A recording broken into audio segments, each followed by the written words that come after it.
I'm Prospector's wife, Tara. Here's a little taste of my world. It's time for Prospector's Picky Pet Peeves on Rock 107. Oh, I got a lot on my mind about parades, and yes, they're all very, very persnickety-picky things. First of all, and I've said it a million times, something is only annual if it occurs every year. When it stops occurring for 1 year, for whatever reason, it ceases to be annual. I bring this up because many parades were canceled due to COVID for a year or two. Well, Pittston called theirs the 9th annual. Wrong. You had canceled at least 1 year. Wilkes-Barre just had theirs this weekend, and they called it the 42nd annual. Wrong. You canceled at least 1 year as well. I know it doesn't matter to most people, but it drives me out of my freaking mind. All right. And while we're on the subject of parades, if you call your parade a St. Patrick's Day parade, it damn well better happen on March 17th.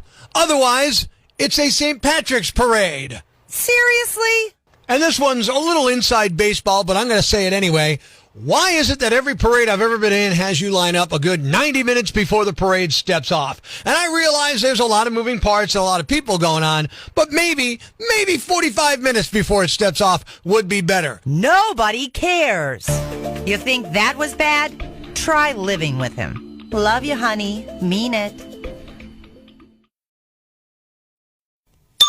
Breaking the news that's already broken. It's time for Prospector's Briefs on Rock 107.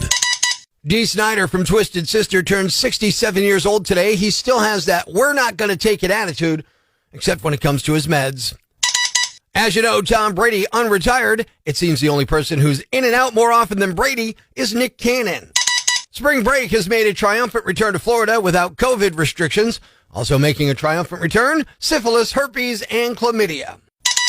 Prospector ruins everything, even the news. Tune in tomorrow for Prospector's Briefs on Rock 107. Jerk. Here's the situation. Yesterday, one of our sales girls has her 11-year-old daughter with her at work, and they were going from office to office, asking people if they want to buy pizza and chocolates to help support her school's choir program. Obviously, this is something a lot of parents do, but they usually don't bring the kid with them. They actually come in with the form, leave it in the break room or at their office and say, if you want to stop by and buy, that's fine. And I've done that on many occasions, all right? Especially if it's Gertrude Hawks. But this time, they brought the kid in, and I'm thinking they did it to ramp up the guilt factor and make people buy more. So I hear them going from office to office, and they're getting closer and closer to mine. And I'm getting more upset about this whole ramping up the guilt factor part of it. So when they come to my office, they start their spiel, and I say, don't I pay taxes for your school? You know what? I'm not interested. Does that make me a jerk? Ask the question on Facebook, facebook.com/Angry Prospector. Aaron says, yeah, you're ringing the bell. Give that man a cigar. You're a jerk. Mitch says, yeah, if you said that, you're absolutely a jerk. The proper way would simply be saying, I'm sorry, I'm not interested. How about this? Ruth, you could have just plain said, sorry, not interested. Pick your words a little better. It's not that hard. What do you think? Am I a jerk? It could have been a little more tactfully done. Right. but no, you're correct.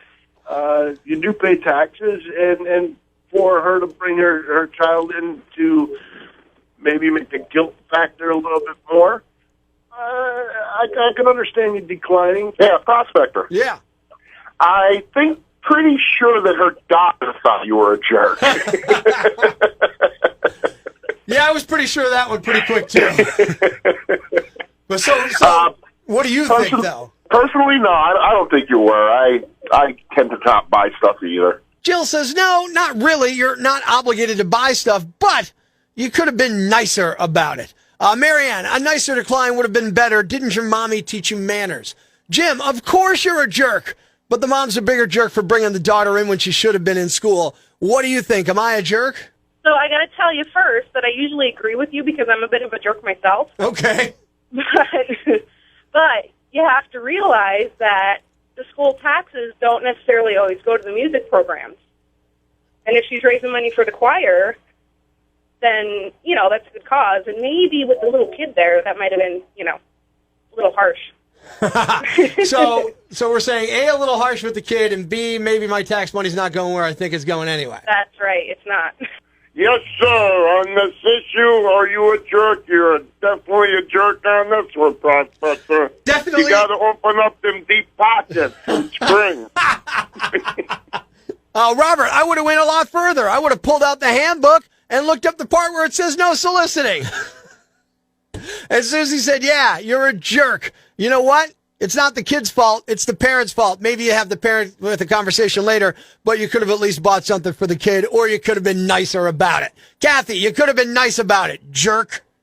In the question today of, am I a jerk for telling a woman I work with and her child that my school taxes pay for your choir program, so no, I'm not going to give? The answer is overwhelmingly, yes, I'm a jerk. Life's pretty tough right now. There's plenty of bad news, but it's not all bad. It's time for the brighter side of Prospector on Rock 107. You know, I don't know that I'm this unselfish now, let alone when I was a kid. A 5-year-old named Liam Moore made the news in Canada after he decided to donate all the money in his piggy bank to help people in Ukraine. He'd saved up about $20 to buy an action figure, but said he's okay waiting a little longer for it. Thanks. We needed that. The brighter side of Prospector on Rock 107. What's a yambag? A fool, an idiot, a blockhead, a dunce, or an ignoramus. You know, a dullard, simpleton, or a clot, nitwit, dipstick, pea-brain, mouth breather, or cretin.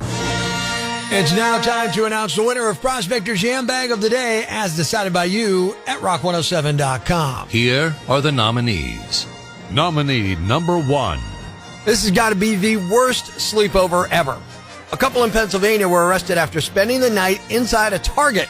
Now, they did it intentionally, but not to steal anything, but because they're entertainers and wanted content for their YouTube channel. 25-year-old Johnson LaRose and 24-year-old Charlotte Fisher, known on YouTube as Saucy and Honey, pulled the stunt last month. They went into the Target store just before closing, hid behind some boxes on a shelf where they made a fort. They even brought their own water and snacks. They filmed a bunch of video footage of themselves wandering around the Target store overnight and repeatedly claimed they were staying until the store opened at 8 a.m. They even showed the phone with time on their phone every hour or so. But police have surveillance footage of them leaving the store through an emergency exit around 2:56 a.m. That's where they tripped the alarm when they left, and the cops say they returned to the store when it opened and filmed more stuff pretending like they were coming out of their hiding spot to leave. For what it's worth, Saucy and Honey deny they left or were arrested on their YouTube page. They say, don't believe everything you see on the news. They were charged with criminal trespassing and conspiracy, and they'll be back in court next week. Nominee number 2. I don't know if drugs lowered this idiot's IQ or if he was just born that way, but this is so dumb. A 41-year-old man near Tampa named Thomas Colici called 911 last Thursday and asked if they'd come test his drugs. He said he bought meth from a guy, but then he did some and it didn't feel like meth.